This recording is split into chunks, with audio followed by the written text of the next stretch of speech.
1 through 10. Here is my servant, whom I uphold, my chosen, in whom my soul delights. I have put my spirit upon him. He will bring forth justice to the nations. He will not cry or lift up his voice or make it heard in the street. A bruised reed he will not break, and a dimly burning wick he will not quench. He will faithfully bring forth justice. He will not grow faint or be crushed until he has established justice in the earth. In the coastlands wait for his teaching. Thus says God the Lord, who created the heavens and stretched them out, who spreads out the earth and what comes from it, who gives breath to the people upon it, and spirit to those who walk in it. I am the Lord. I have called you in righteousness. I have taken you by the hand and kept you. I have given you as a covenant to the people, a light to the nations, to open the eyes that are blind, to bring out the prisoners from the dungeon, from the prison that who sit in darkness. I am the Lord, that is my name. My glory I give to no other, nor my praise to idols. See, the former things have come to pass, and new things I now declare. Before they spring forth, I tell you of them. Sing to the Lord a new song, his praise from the end of the earth, of the sea and roar, and all that fills it, the coastlands and their inhabitants. Let's take a look at a movie clip. Hey, who's got my hat? Look, I'm Woody. Howdy, happy house. Give me that. Say there, lizard and stretchy dog. Let me show you something. It looks as though I've been accepted into your culture. Your chief, Andy, inscribed his name on me. Wow! With permanent ink, too! Well, I must get back to repairing your ship. Don't let it get to you, Woody. The what? I don't, what do you mean? Who? I know Andy's excited about Buzz, but you know.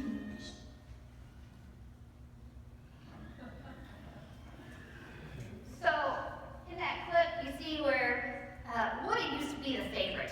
He used to sit on Andy's bed, and then all of a sudden he finds himself in the toy box. He feels replaced. He feels forgotten. The name on his soul is kind of worn off, and he's not quite sure who he is anymore. Kind of reminds me of, I have a son, he's 20 months old, and after Christmas, I saw some of those older toys like the push walker kind of go to the wayside, and we put it in the closet and said goodbye to it and got the box out, the new guitar out, the kitchen. Those things are very cool.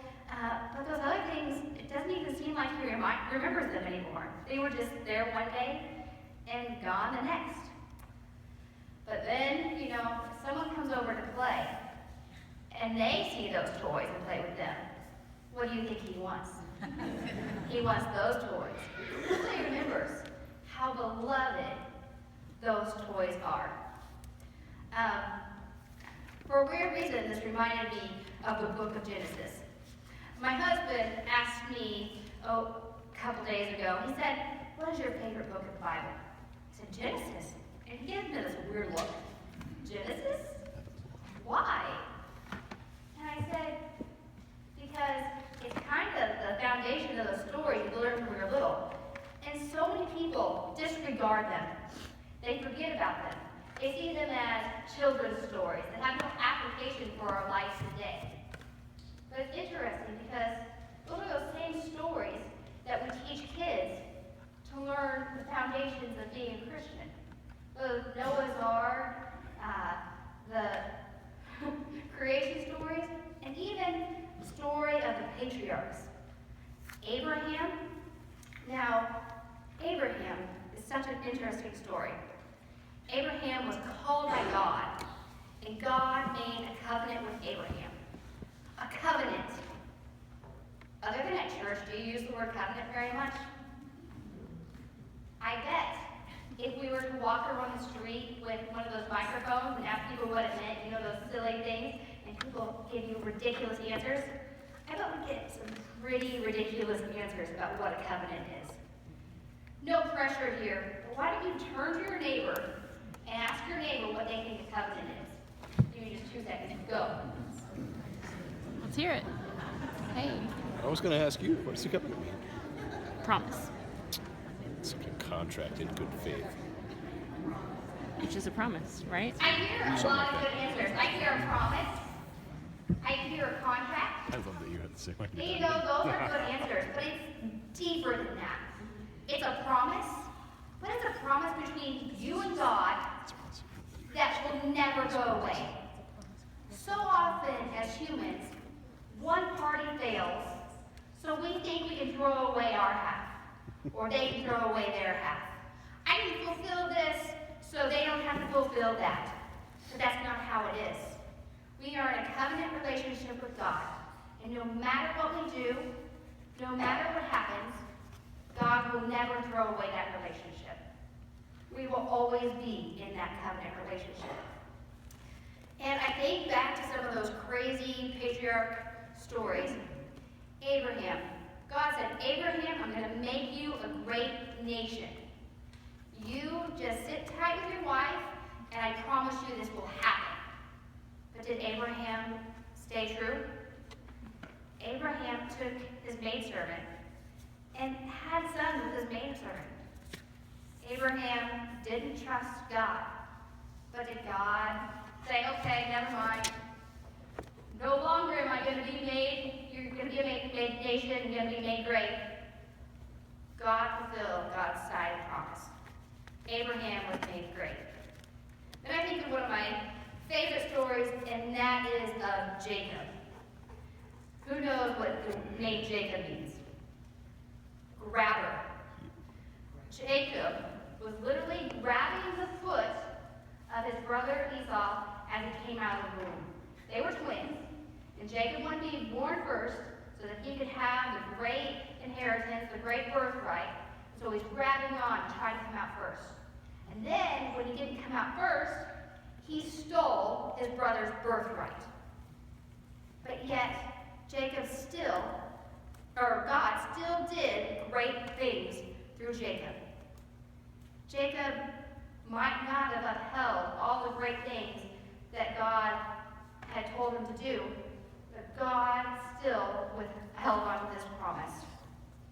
We can run, we can disobey, we can forget that from the very beginning people were screw-ups. But does God take back God's promise? No. No matter how many times we reject God or God's plan for us, no matter how many times we go our own way, we will still be covered by the same covenant that God made with Abraham. Recently, I was watching one of those CSI forensic shows, and this lady washed up on the beach, and they're trying to figure out who killed her. She was a preacher, and they went straight to the congregation.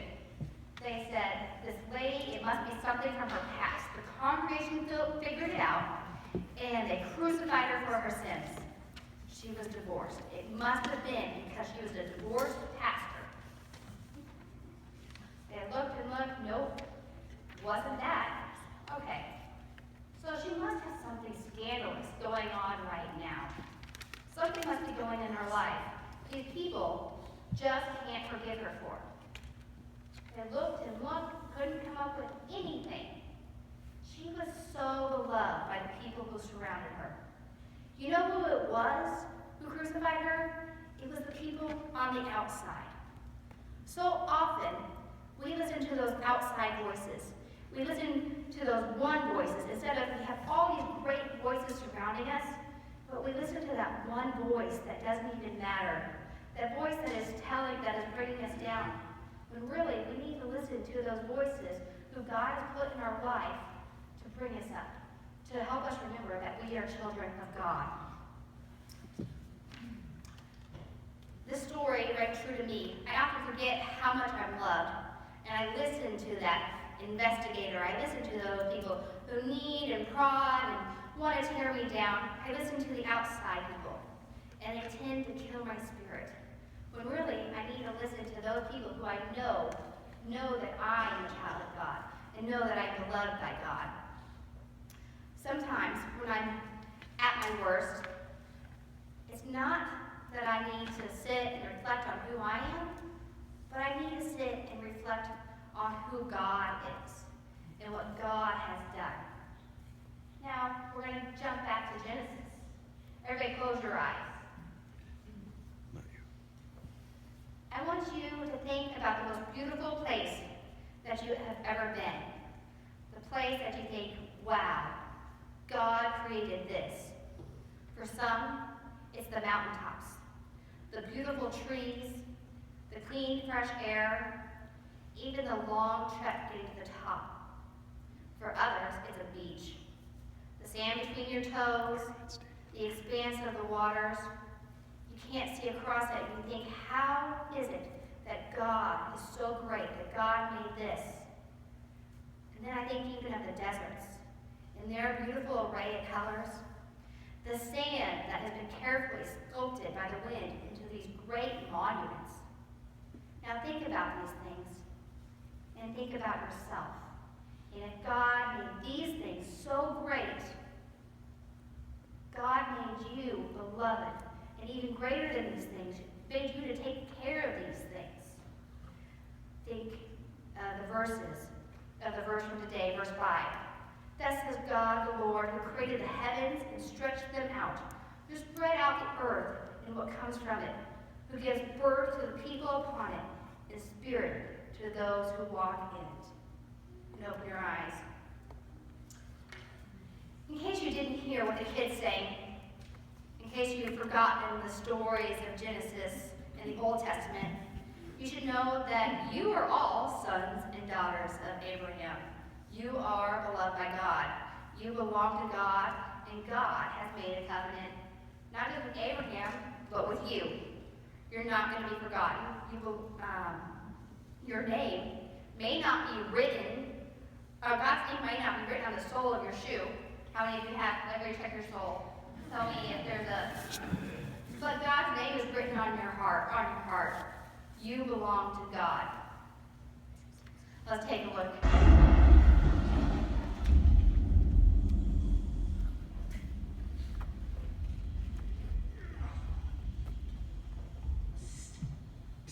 Hey, Bud.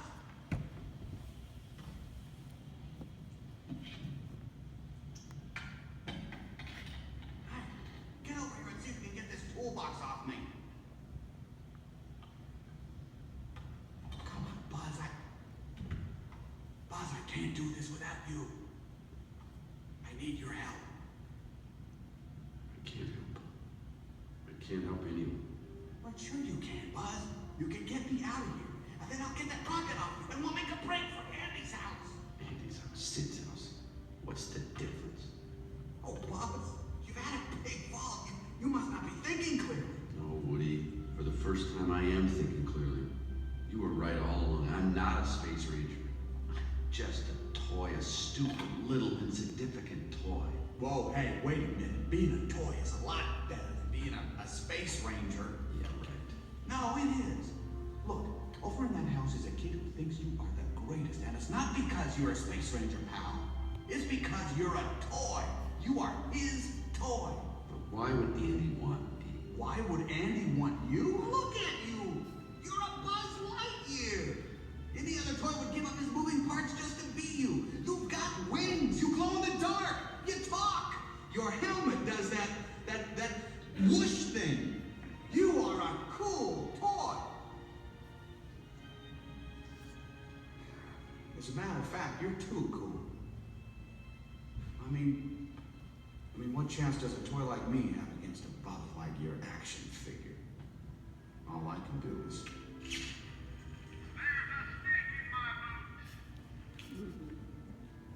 Why would Andy ever want to play with me when he's got you? I'm the one that should be strapped to that rocket.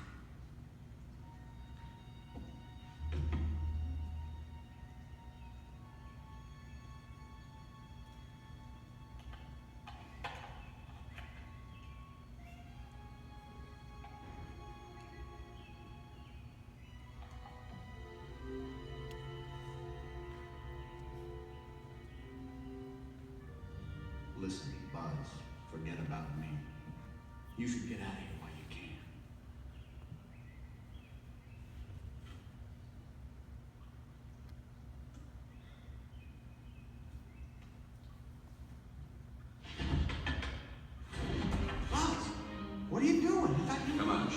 There's a kid over in that house who needs us. Now let's get you out of this thing. Yes, sir. Come on, Buzz, we can do it.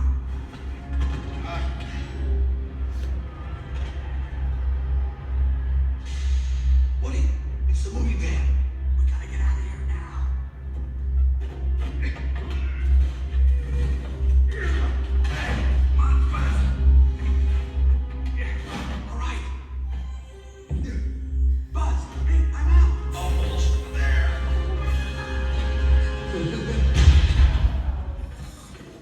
I want to ride the ponies.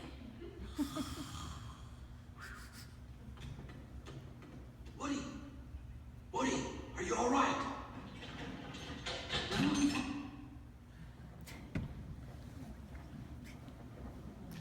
Sometimes we need to be reminded just who we are, just whom we belong to. You are a beloved child of God. Maybe right now, everything's on track. You know who you are, and that's awesome. As you go out of here, I want you to find somebody and talk to them, because you never know where they are in their walk. Maybe you're just going to you happen to talk to someone who's forgotten, who needs to be reminded that when they come to church, those little things that they do, they matter to you. Or maybe they're struggling with the loss of a loved one, and they feel like God has forgotten. But you remember, and you want them to know that God does care, and God is walking with them. Be that small voice for someone else. Or take a second to wait and listen for that small voice. Before you go out of here and hear all that negativity that's out in the world, take a moment to hear God say, you are a child of God, and you are beloved. As we end the service today, we're going to conclude with an opportunity for you to remember your baptism. Water's going to be poured over your hands. And I want you to remember that when you became a part of the covenant, you became a part of God's family in this family. A servant whom, well, God is well pleased. So as you feel led, remember what Marcia read today. When Jesus had been baptized, just as he came up from the water, suddenly the heavens were opened to him. And he now saw the Spirit of God descending like a dove and alighting on him. A voice from heaven said, this is my Son, the beloved, with whom I am well pleased. Matthew 3:16-17. Come as you will.